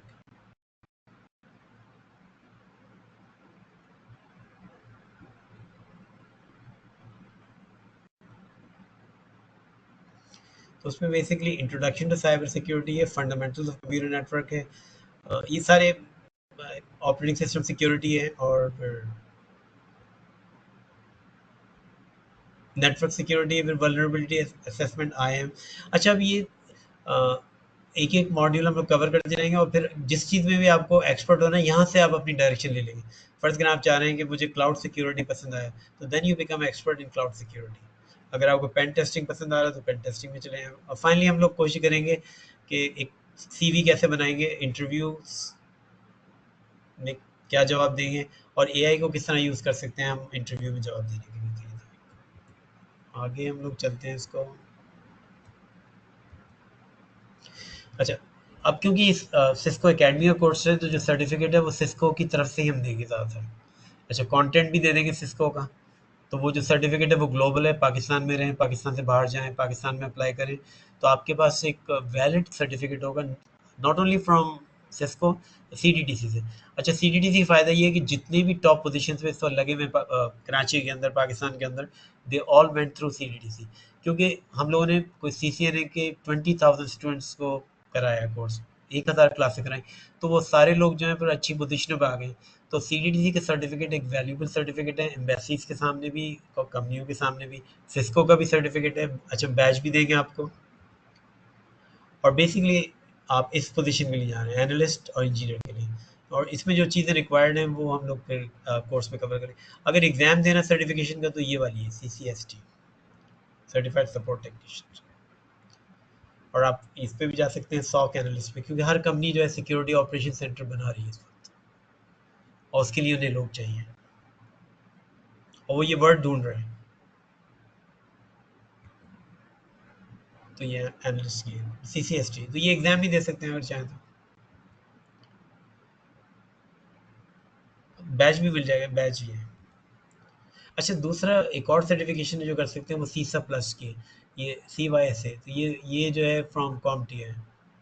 लेकिन अगर कभी इसके स्टडी करें तो ये भी कह रहे हैं कि आपको थ्रेट एंड वल्नरेबिलिटी मैनेजमेंट सीखनी है, आपको सिक्योरिटी ऑपरेशन सीखने हैं, आपको इंसिडेंट रिस्पॉन्स सीखनी है, और सबसे ज़्यादा जो डिमांड हो रही है जो इससे कंप्लाइंस के अंदर है, ये कहलाते हैं GRC एनालिस्ट। और ये एक्चुअली एक कंपनी तो कह रही है हम इसको ट्रेन करके पता नहीं कितने 100-200 लोगों को सऊदी अरब भेज चुके हैं। क्योंकि ये GRC का मतलब है governance, risk and compliance. Governance का मतलब है पॉलिसीज, रिस्क कैलकुलेट करना और फिर आपको रिपोर्ट बनाना है कि यूर कंप्लायंस। तो ये भी इसी कोर्स का हिस्सा है जो हम बताएंगे।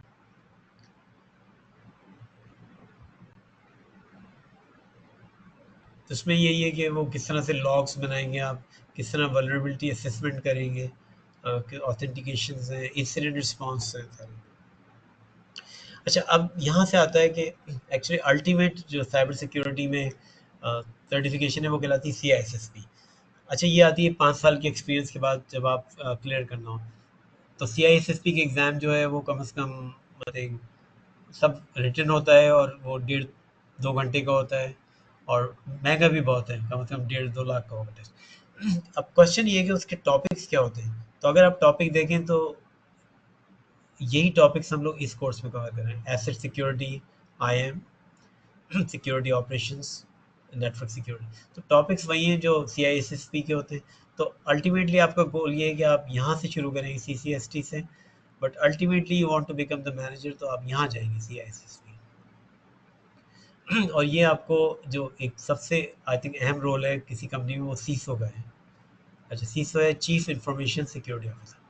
तो आपको जाना है यहाँ से। तो वो ये वाला है।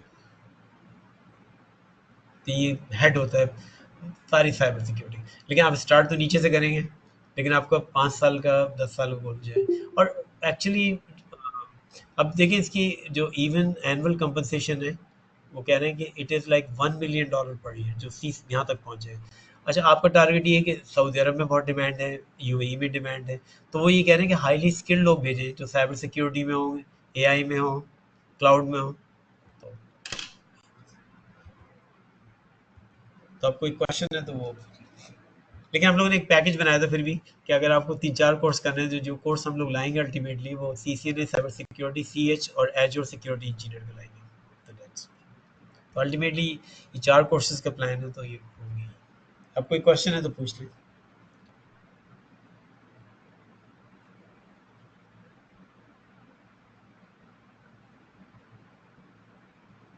माइक को अनम्यूट करके भी पूछ सकते हैं, हम रिकॉर्डिंग को ऑफ कर देते हैं अगर वो उसको